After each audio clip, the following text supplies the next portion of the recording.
احمد بلال محبوب صاحب، جو دو صورتیں ہیں اس وقت ہمارے سامنے، ایک تو راولہ کوٹ کی سچویشن ہے، اور مجھے لگتا ہے کہ اس سے پور ہینڈلنگ کسی سچویشن کی پولیٹیکل سچویشن کی کبھی میں نے دیکھی نہیں ہے جتنی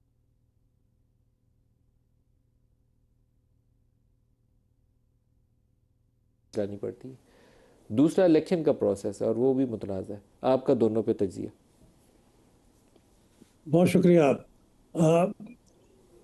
دیکھیں ملک صاحب، یہ جو راولہ کوٹ میں ہو رہا ہے، اگر میں ان کے 38 نکات پہ مبنی جو چارٹر آف ڈیمانڈ ہے اس کو دیکھوں تو مجھے وہ بہت ریزنیبل لگتا ہے اور وہ درست ہے، اس کو تسلیم کیا جانا چاہیے۔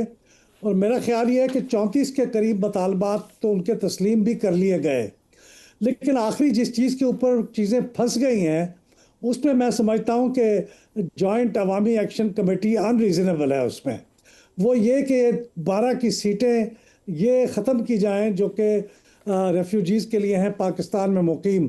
ان کا مطالبہ بالکل صحیح ہے، میں بھی اس کے حق میں ہوں کہ اس کا جو انتخاب کا طریقہ اسے تبدیل ہونا چاہیے، لیکن مسئلہ یہ ہے کہ وہ کانسٹیٹیوشن کا حصہ ہے، وہ 2/3 میجورٹی سے اسمبلی میں ہی پاس ہوگا۔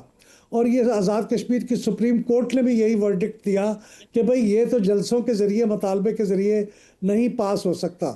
تو میرے خیال میں ان کو اس کا انتظار کرنا چاہیے، اگلی اسمبلی کا ان کا مطالبہ جائز ہے، اور ان کو یہ معاملہ اس حد تک نہیں لے کے جانا چاہیے کہ اب یہ انتخابات ہی اس کا یرغمال بن جائیں اور وہ سبوٹیج ہو جائے۔ اب جو دوسری بات ہے الیکشن کے فیئر یا انفیئر ہونے کی، میں نے ذاتی طور پہ یا میری آرگنائزیشن نے اس کو مانیٹر تو نہیں کیا، لیکن میں یہ دیکھ رہا ہوں کہ اگر وہاں پہ ایک حلقے کے اندر یہ تشدد ہوا ہے تو یہ بھی بد انتظامی ہے، اس کا بھی جائزہ لیا جانا چاہیے۔ اور جو لوگ، میرے خیال میں ڈپٹی کمشنر صاحب کو وہاں پہ معطل بھی کر دیا ہے، وہاں سے ٹرانسفر بھی کر دیا، تو یہ بھی شاید اس احتساب کا حصہ ہے۔ لیکن بائی اینڈ لارج اگر یہ طارق فضل چودھری صاحب نے جو فرمائی ہے تعداد، اگر واقعی 6 لاکھ ووٹ وہاں کاسٹ ہوئے تو اس کا مطلب کو 44% کے قریب ووٹر ٹرن آؤٹ ہے۔ وہ پچھلے الیکشن کے مقابلے میں تو بہت کم ہے جب 61% تھا، لیکن پھر بھی یہ ایک ریزنیبل ووٹر ٹرن آؤٹ ہے جو پاکستان کے ووٹر ٹرن آؤٹ سے میچ کرتا ہے۔ تو اگر اس کے اندر 9 لوگ پی ایم ایل ایل کے جیتے ہیں اور 4 لوگ پی پی پی کے جیتے ہیں، تو میرے خیال میں یہ اس بات کی نشاندہی تو نہیں کرتا لازمی طور پہ کہ وہاں پہ ریگنگ ہوئی ہے، خاص طور پہ جبکہ کیئر ٹیکر گورنمنٹ بھی پیپلز پارٹی کی تھی۔ تو میں یہ جاننا چاہوں گا کہ کن لوگوں نے ریگنگ کی ہے۔